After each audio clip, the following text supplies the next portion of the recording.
Well, yeah, I first went to box a place called Staines. I think I was 17.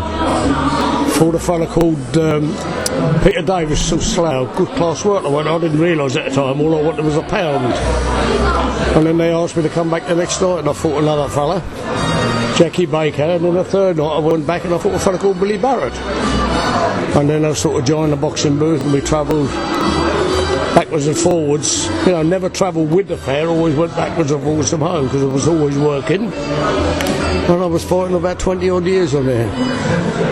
Sid Kane, Joe Somerville, Santos Martin, Billy Wood, Terry Ratcliffe, Tony Ratcliffe, Peter Ratcliffe, Garland Denny, Jerry McNally. God almighty, all of them. Boxing booth, you stand up at the top and somebody challenge you. Sometimes if you knew them, you didn't sort of go too hard, you just worked away. Might nearly always hurt each other. And then you always got the Jack the Lad who always wanted to kill you. So normally you take them out in 1 or 2 rounds, bang bang, and away they go. I remember once fighting a gypsy fella over at Maidenhead, and I was married to a gypsy girl as well. But that was after, and anyway. He comes up, I'm only 70, oh, I'm going to kill you, I'm going to murder you, I'll kill you. And I looked at him, what the hell did that for? We're only boxers, not killers. And he come out and I said, where are you going to bury me, under your toenails? And he got fuming. Anyway, 6 rounds. I see him puffing and panting in the 3rd round. I come out and shake hands in the 4th round. So what are you doing? I said, shake hands. He said, you shake hands before the 1st round and shake hands before the last round. And this is not the last round. I said, it is for him. Crack. And he went. He never got up the more. But he just fought everybody who come along. Anybody wanted to fight, he just had to take them on. Any weights didn't count. And it was a great experience. You can learn so much of it, all the different people coming in to fight you. And sometimes you might go in the crowd and fight on another booth and do that, yeah. I remember fighting great men. Billy Dean was one very good fighter. As I say, the sneaky, crafty Joe Somerville, it was one brilliant man.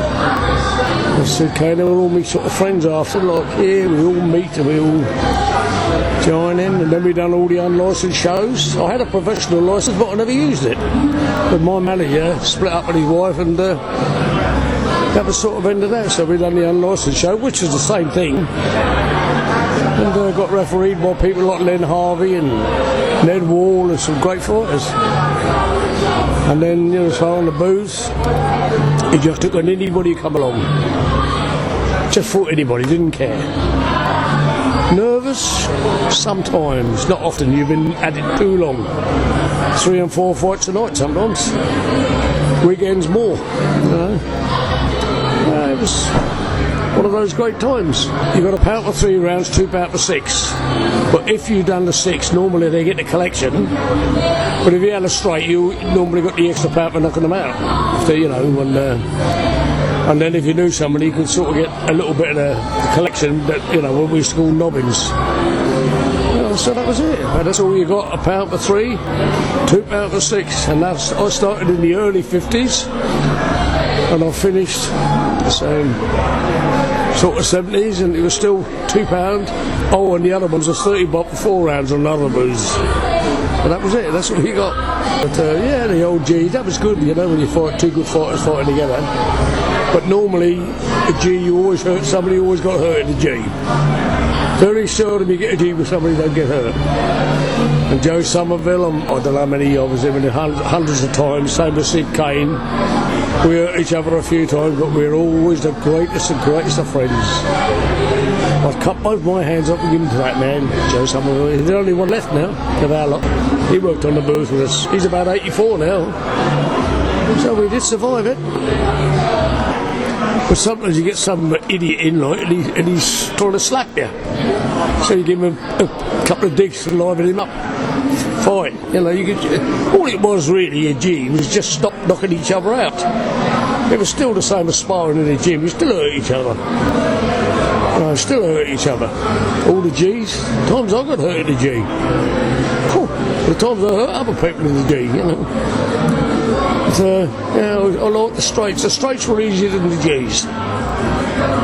when you get the straights. Much easier than the G's, because you knew what you was doing. I've seen people walk away with broken jaws, split eyes, cut. Sometimes you'd feel sorry for somebody, and when I used to get them in personally, if I thought somebody was no good, I wouldn't hurt him, because I'd been beaten up as a kid, as the only Irish kid around that area, because I was bred and born in Ireland. When I come over here, and it's the Irish kid, I got it left, right and centre till I was 12, and then they all got it back. Plus.